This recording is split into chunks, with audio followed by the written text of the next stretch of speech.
വയനാട് പുൽപ്പള്ളി പഞ്ചായത്തിൽ standing committee തെരഞ്ഞെടുപ്പിൽ BJP. സ്ഥാനാർത്ഥികൾ കോൺഗ്രസിനും തിരിച്ചും വോട്ട് ചെയ്തു. കെ.പി.സി.സി ജനറൽ സെക്രട്ടറി പൗലോസിന്റെ നേതൃത്വത്തിലാണ് അട്ടിമറി നടന്നത്.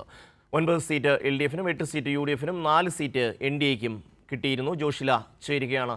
ജോഷില, എന്തൊക്കെയാണ് വിശദാംശങ്ങൾ? ഷമി, മറ്റൊരു മറ്റത്തൂർ ആരംഭിക്കുകയാണ് എന്ന് വേണം പറയാൻ. അതും ഇന്നലെ KPCC നേതൃയോഗം കഴിഞ്ഞ് ഇന്ന് ഉച്ചയാകുന്നതോടുകൂടിയാണ് ഈ സംഭവം നടന്നിട്ടുള്ളത്. പുൽപ്പള്ളി ഗ്രാമപഞ്ചായത്തിൽ 9 സീറ്റ് LDF-നും 8 സീറ്റ് UDF-നും അതുപോലെ തന്നെ 4 സീറ്റ് BJP-ക്കുമായിരുന്നു. ഇവിടെ ഭരണം LDF പിടിച്ചെടുത്ത പഞ്ചായത്ത് കൂടിയാണ് പുൽപ്പള്ളി പഞ്ചായത്ത്. ആ പഞ്ചായത്തിലാണ് ഇത്തരത്തിൽ സ്റ്റാൻഡിംഗ് കമ്മിറ്റി തെരഞ്ഞെടുപ്പിൽ ഇത്തരത്തിലുള്ള അട്ടിമറി നടന്നിരിക്കുന്നത്.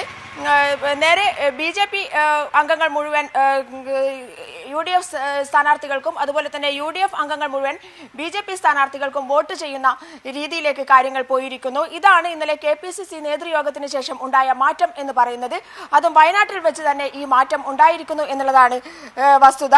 ഇതിൽ 9 വികസന സ്റ്റാൻഡിംഗ് കമ്മിറ്റികളിലേക്ക് നടന്ന തെരഞ്ഞെടുപ്പിൽ UDF-ന്റെ ഗീത കുഞ്ഞികൃഷ്ണൻ 12 വോട്ട് നേടി വികസന സ്റ്റാൻഡിംഗ് കമ്മിറ്റിയിലേക്ക് എത്തിയിരിക്കുന്നു. അതുപോലെ തന്നെ ക്ഷേമകാര്യ സ്റ്റാൻഡിംഗ് കമ്മിറ്റിയിലേക്ക് BJP-യുടെ സുചിത്ര തെരഞ്ഞെടുക്കപ്പെട്ടു എന്നുള്ളതാണ് മറ്റൊരു വസ്തുത. LDF-ന്റെ എല്ലാ വോട്ടും അതേ വോട്ടായി തന്നെ 9 വോട്ടുകളായി തന്നെ LDF സ്ഥാനാർത്ഥികൾക്ക് നിലനിൽക്കുന്നുമുണ്ട്.